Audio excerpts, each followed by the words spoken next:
Assalamualaikum warahmatullahi wabarakatuh. Kami dari kelompok 13 akan mempresentasikan mengenai analisis pemberian pinjaman. Kami beranggotakan dua, yaitu saya sendiri Nurul Katimah dan teman saya Elvis Fajarwati. Materi yang pertama yang akan disampaikan oleh Nurul Katimah. Analisis pemberian pinjaman. Pinjaman atau kredit berasal dari bahasa Latin yaitu creder, yang artinya kepercayaan. Jadi, pinjaman atau kredit ialah suatu kepercayaan dari kreditur yang diberikan kepada pihak lain dalam kurung peminjam dalam kesepakatan pinjam-meminjam yang mewajibkan peminjam melunasi utangnya sesuai jangka waktu yang disepakati. Sumber-sumber analisis pemberian pinjaman. Yang pertama, informasi dari nasabah. Informasi ini dimaksudkan ialah seperti informasi laporan keuangan masa lalu, informasi proyeksi keuangan, deskripsi aset yang dijaminkan, detail perencanaan bisnis, dan pengalaman manajemen. Sumber yang kedua yaitu informasi dari file di bank. Informasi ini terkait suatu perusahaan yang telah menjadi nasabah bank. Jadi, bank mempunyai file nasabah dan informasi masa lalu nasabah dalam kaitannya dengan bank bisa dianalisis, serta perusahaan lain yang masih satu industri sehingga bisa menjadi perbandingan.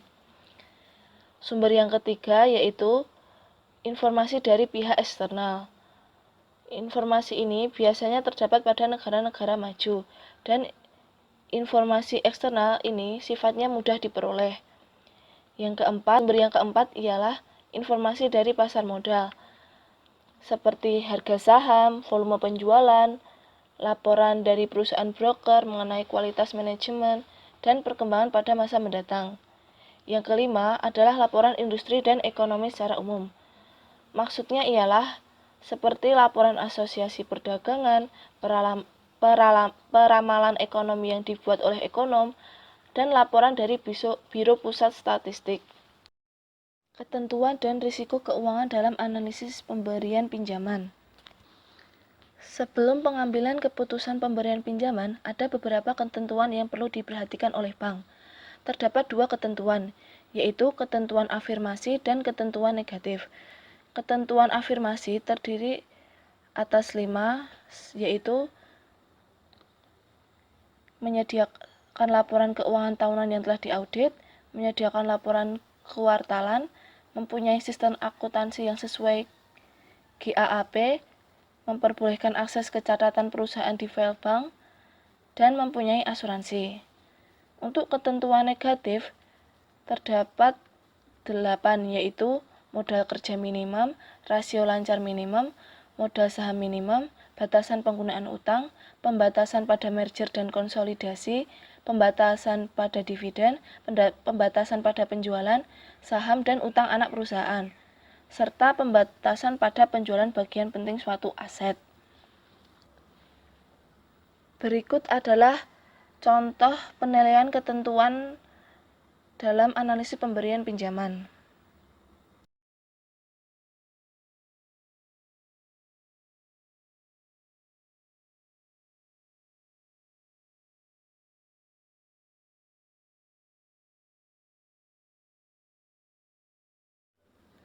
Di samping informasi ketentuan di atas yang sering digunakan, ada hal lain yang digunakan untuk analisis pemberian pinjaman, yaitu rasio keuangan. Berikut rasio-rasio keuangan yang digunakan, seperti rasio keuangan utang atau modal saham, rasio lancar, aliran kas, dan lain sebagainya. Seperti yang teman-teman lihat di layar smartphone teman-teman semua. Untuk nomor 1, 2, dan 3, sifatnya itu adalah kurang penting. Untuk nomor 4, 5, 6, dan 7, sifatnya ialah penting secara umum. Untuk nomor 8, 9, dan 10, sifatnya adalah sangat penting. Beberapa studi merumuskan penggunaan model persamaan linear untuk memprediksi pertimbangan yang biasa dilakukan oleh staf kredit dalam analisis pemberian pinjaman. Pertimbangan yang biasa dilakukan adalah sebagai berikut, yaitu ada lancar, diperhatikan secara khusus, di bawah standar, meragukan, dan kerugian. Selanjutnya, untuk memprediksi kelima pertimbangan di atas untuk menghasilkan persamaan adalah sebagai berikut. Rumusnya bisa dilihat.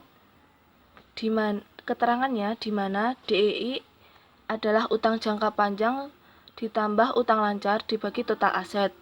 FCCI adalah dana dari operasi dibagi biaya bunga ditambah komitmen sewa ditambah rata-rata utang yang akan lunas dalam jangka waktu 3 tahun. Sedangkan SDI adalah jumlah tahun yang berurutan perusahaan mengalami penurunan penjualan. Jadi dari rumus di atas dapat dikatakan semakin tinggi skor YI akan semakin besar risiko kredit. Arah dari masing-masing koefisien sesuai dengan harapan, semakin tinggi utang akan semakin tinggi risiko kredit, semakin rendah dana operasi akan semakin tinggi risiko kredit, dan semakin lama tahun penjualan yang menurun akan semakin tinggi risiko kredit. Untuk slide selanjutnya akan dipresentasikan oleh Elvis. Baik, terima kasih atas waktunya yang diberikan oleh Nurul. Di sini saya akan mempresentasikan masalah dalam penggunaan model kuantitatif. Ada dua macam masalah penggunaan model kuantitatif. Yang pertama, data antar industri relatif homogen. Yang pertama, data antar industri relatif homogen, dan yang kedua, pemilihan sampel. Baik, saya akan jelaskan.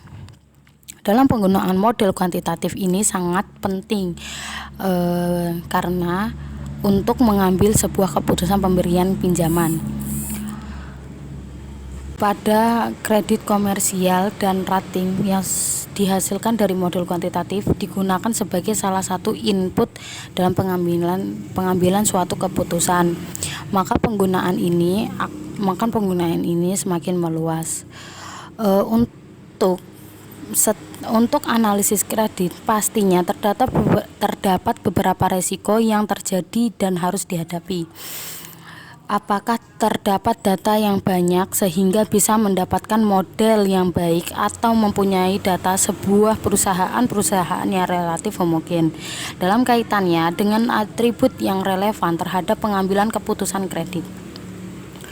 Ada salah satu cara yang dapat ditempuh, yaitu membuat model untuk setiap industri, karena perusahaan biasanya dalam setiap industrinya itu relatif homogen.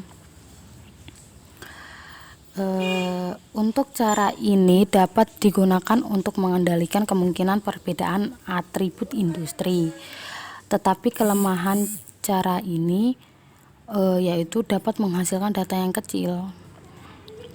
Dan selanjutnya terdapat cara untuk mengatasinya, yaitu dengan menggunakan angka-angka relatif guna untuk menghilangkan heterogenitas data.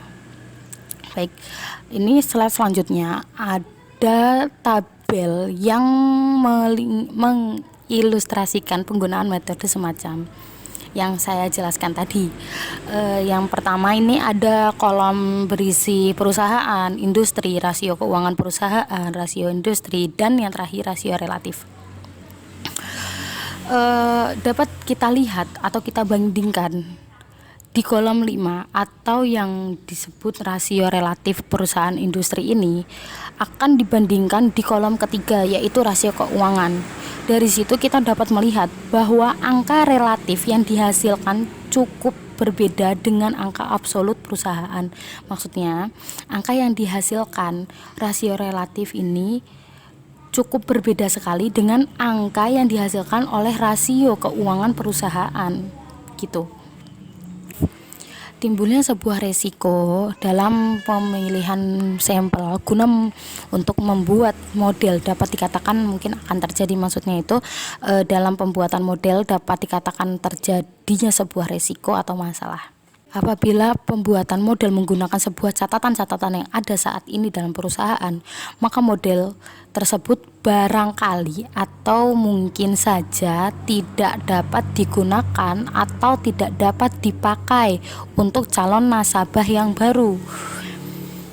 Karena apa? Dikarenakan sampel yang digunakan tersebut telah diseleksi oleh sistem seleksi yang ada pada saat ini. Karena sistem ini tidak mewakili nasabah yang baru. Tetapi ada jalan alternatif di mana dilakukannya dengan menerima semua permintaan kredit tanpa melakukan seleksi dengan menggunakan sistem seleksi yang ada untuk periode tertentu. Setelah itu lakukanlah analisis menggunakan data tersebut untuk membuat model. Ada cara lain yang dapat dilakukan juga, sepertinya salah satunya mengasumsikan bahwa permintaan yang ditolak berarti semuanya diklasifikasikan sebagai jelek. Alternatif ini mengasumsikan bahwa sistem yang ada sekarang ini tidak mempunyai sebuah kesalahan. Tetapi jika dibandingkan dengan kredit konsumen, untuk kredit komersial jarang sekali untuk diteliti. Alasannya karena kredit komersial relatif heterogen dalam kaitannya dengan profil nasabah, proses evaluasi kredit, dan juga perjanjian kredit atau data yang tersedia untuk kredit komersial relatif sedikit dibandingkan data yang tersedia untuk relatif konsumen. Begini, kesimpulannya dalam presentasi saya ini, untuk penggunaan model kuantitatif terdapat beberapa masalah. Yang pertama yang diperhatikan yaitu yang pertama tadi, data antar industri relatif heterogen.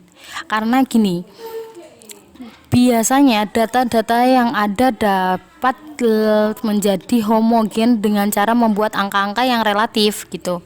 Dan yang kedua, masalah yang selanjutnya adalah pada saat pemilihan sampel. Kenapa? Karena jika sampel dipilih dari file perusahaan saat ini, bisa saja sampel tersebut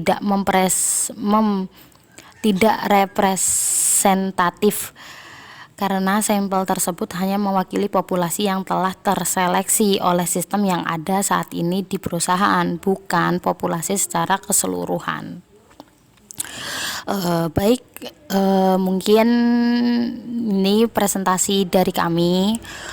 Jika ada kesalahan mohon dimaafkan, jika kurang jelas dapat ditanyakan. Wassalamualaikum warahmatullahi wabarakatuh. Terima kasih.